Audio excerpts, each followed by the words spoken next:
Hello, Facebook friends. How are you today? Happy Friday. Happy Good Friday. Good right? Friday. All right. It is a Good Friday. Here, Andrew, I'm Bridget. Bridget, George. and George. Seen you a few times now. All right, yeah, exactly. So we're going to talk about budgeting and debt reduction today. We'll go through some ideas of how to budget, what to consider, and also we'll talk about debt, how to prioritize that and reduce that. So we, instead of just me talking, we thought we're going to leave Bridget ask us some questions, like because we thought that Bridget might have that type of question that everyone might have in their mind, like starting from the most simple question, because sometimes for us advisors, certain simple questions, they don't make sense. So I would love to hear from Bridget. She is an intern here. What she wants to learn when it comes to budgeting and debt reduction. So I guess my first question relates to budgeting. So the first couple of questions I'm going to ask are about budgeting, and then the last couple of questions will be about debt reduction. Okay. So my first question is, what is the first step in creating a budget? I personally have never really created one before, so I was wondering, where do you start? It goes back in 1990s. so the idea of creating a budget, honestly, is having a goal. So having a goal, first of all. With a goal, we are way more prone or inclined to stick with the saving part. The saving part will bring us to the budgeting. So once we have a goal, we start with budgeting. We can find a lot of forms online, I guess. Mm-hmm. We start with that. And then you define what is budgeting for you, like which is your biggest expense, for example. If you think that you spend a lot in eating out, then you start budgeting with that first. How do you start with that? Like, well, maybe you cook more at home. Or if you spend more, a lot into rent, then you see like if you can find a nice place, but it's a little bit cheaper, or if you can share that with a roommate and things like that. So the first step in creating a budget, again, is having a goal, putting it into paper. After that, so basically you design your budget, and then important and very important, you should follow that and you should stick to it.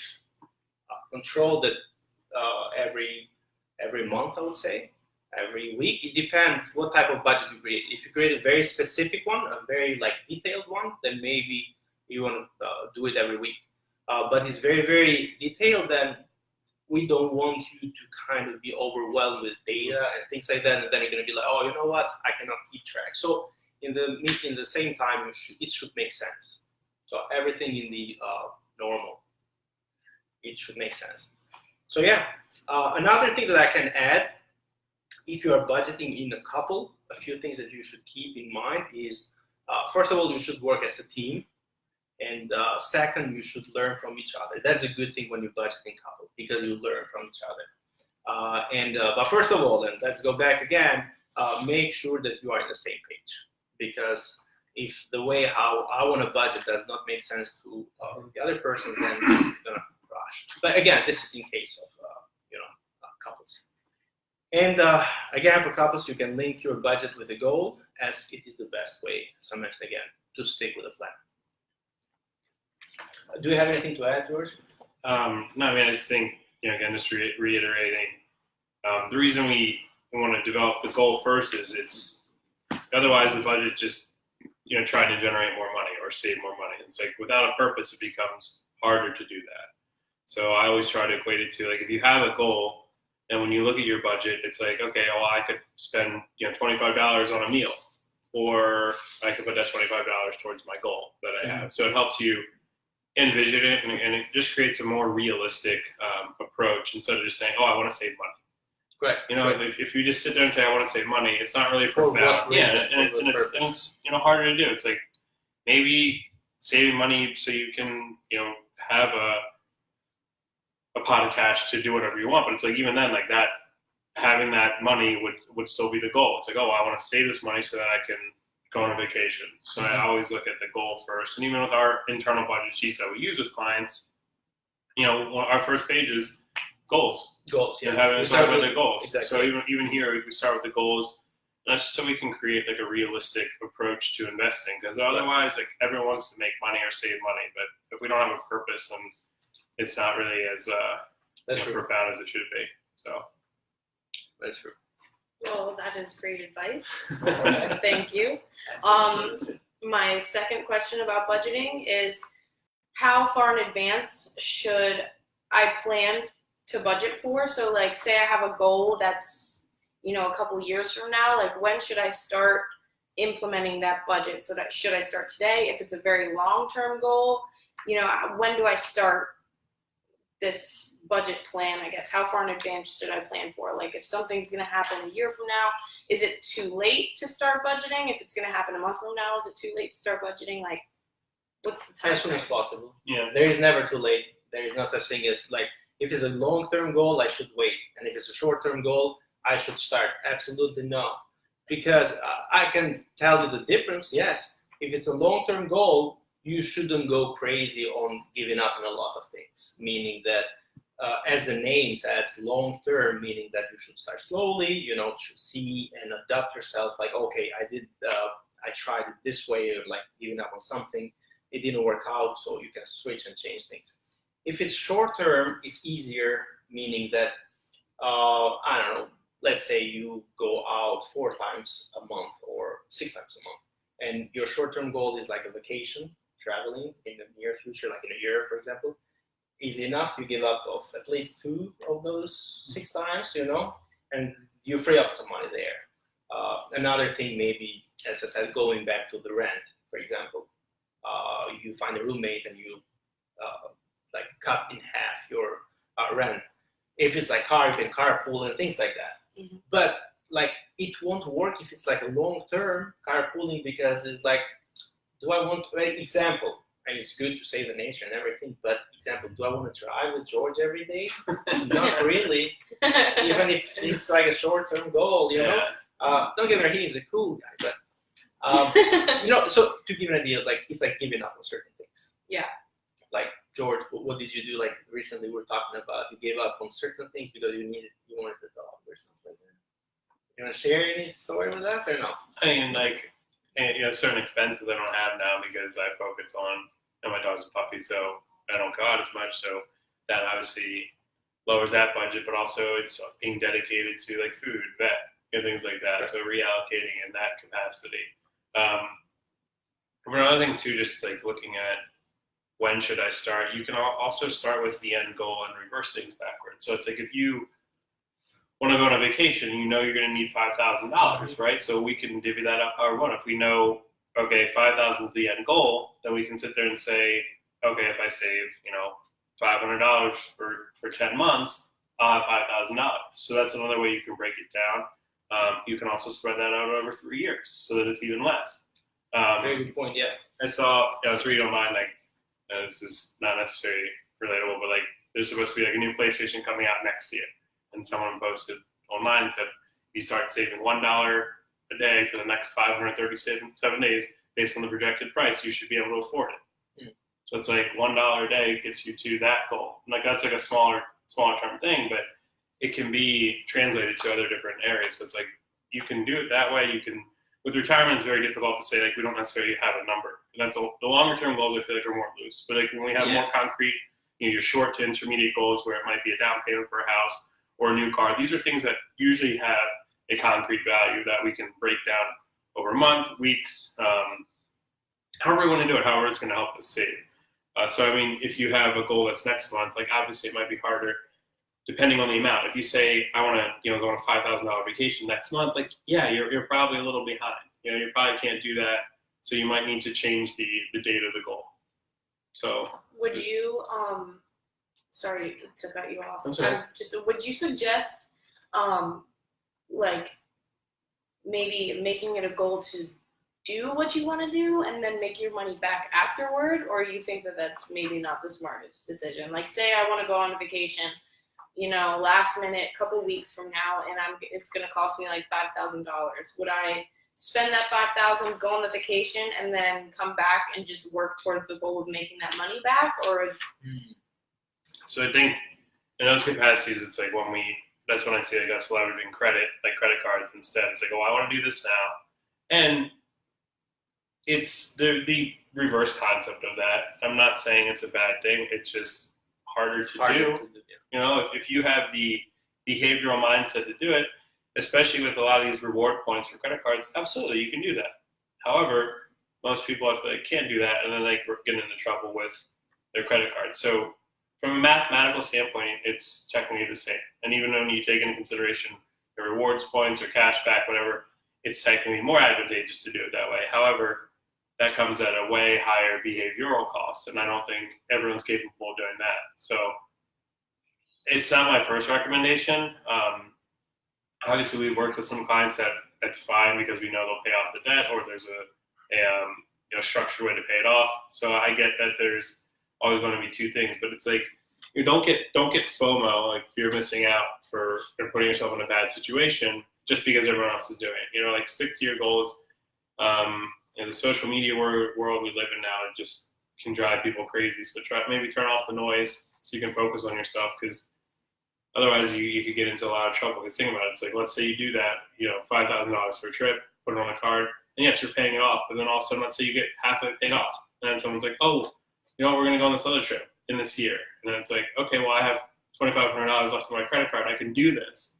Like, yes, you can do it, but now you're right back to where you started. Right. And then interest rate kicks in next year, and then it just delays it by like another, half a year just because of the interest. So it's one of those things that can really snowball negatively. So we want to try to avoid it. But again, if we can do it in a structured way, yeah, I think there's room to do it. Yeah, if you're consistent, yes. Yeah. It is harder, but it's doable.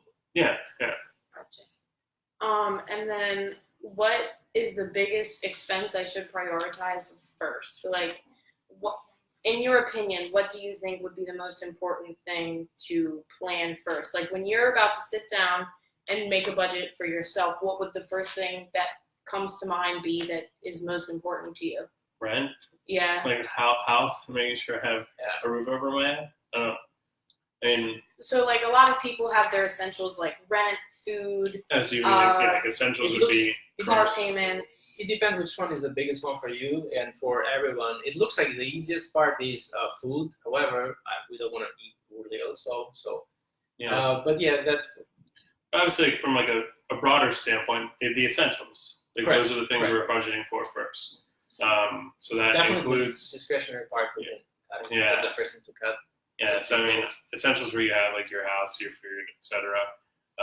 But even then, there you can kind of tweak it. If you, in the sense that like if you're like, let's say I'm just starting out, it's like, okay, if I'm going to live somewhere, well, do I live in the city or do I live in the county? Well, I know it's much cheaper to live in the county. Correct. So if my essentials are higher here in the city, then that means I'm probably going to have to have less fun money. Or if you want to live downtown, maybe you don't have a car, so you cut that expense. So I mean, there's other ways to tweak the essentials within to get to where you want, but I always think about the essentials first, and that includes debt payments. So that includes things like paying student loans. So we don't want to just ignore those. Yep. Okay. And then now I'm gonna switch over to some debt questions. So the first one is how can I generate more income to help reduce my debt? So a lot of people, I feel like, have this question of, how can I make more money so that I can pay off these things that are, haunting me or maybe that are trickier to pay for? Well, what do you think? Well, how would you answer that? How would you make more money, Bridget? So my assumption is that I would get like a side job or something, but I don't know if like there's other ways to generate extra income, like in regards to like whether it be get an extra job, cut expenses. I don't know if investing could play a role in this at all. I would say I will mention just the most simple two options. The first is what you just said now. Maybe if you want to give up some of your free time and work some extra jobs or hours, whatever, if you can. That's the first thing to do. And the second one is to try to free up some money from your expenses. So just, another pair of eyes, then you can see with advisor, for example, if you're doing the right things when it comes to spending, and just because everybody is like, if I want to invest more or save more or pay off debt, I'll need to make more money. Yes, that is true, but we also heard that making more money, people get into a habit of spending more money. That's true. And not necessarily always, ends up like you'll have excessive amount of cash. You might end up having the same, and in some cases even less. Yes, are we living, a better lifestyle? That is true, but we're driving a better car maybe and bigger apartment. So basically, you are not getting the benefit of that. So all it comes down is like controlling yourself. So once you can do that, maybe you can control your expenses and free up some money there for a good reason, paying off that. If you're willing to, so I know the phrase that goes, you can always make more money.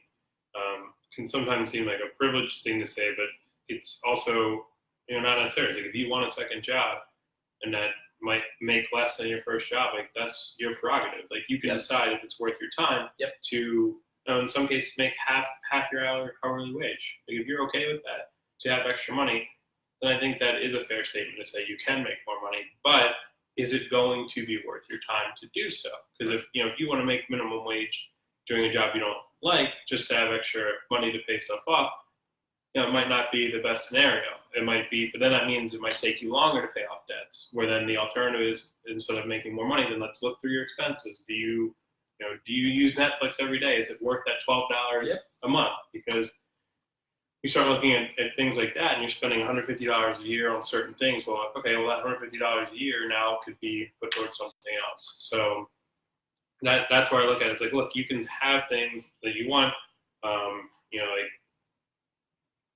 like discretionary stuff, like stuff you don't necessarily need, like Netflix or streaming services or all the Comcast cable channels that we want. But is it worth that, or would you rather work extra? And I think that's a fair trade-off. It's like, look, if you want to watch Game of Thrones every Sunday and pay the $10 or whatever it is a month to do so, then go for it. Otherwise, would you like to work an extra hour per week that would pay for that type of service? And some people would say yes, some people would say no. So that's how I look at it, is like you can sort of divide things up hourly and look at it if it's worth your time, or is it is it valuable for me to do this? So, but I outside of, I think when we meet with clients, the first thing we do is expenses first. Like, let's come to the expenses, see where your money's going. And if people are willing to, work an extra job, I'm all for it. But again, it comes at a price, because that is your time. If you have a family, it's less time from your family. Right. So things like that. For me, it'd be less time with my dogs. And I'm not, I want to spend the weekends with them. So. Yeah. And then how do you decide which debt to pay off first? Which one is the most important? I think another thing, but it's obvious that we should pay the one with the highest interest, usually the credit cards, but it depends, because you might have like a personal loan, which might be with a really high interest. It might be a car loan. That all depends on your credit score also. But even if you have like a good credit score, let's say the highest one usually are the credit cards. So if you'd have, let's say, some credit card debt with an 18% interest, and you have like a student loan with 6% or 5% interest, obviously you need to pay that first. Okay. What is considered to be good debt and bad debt? Good debt and bad debt.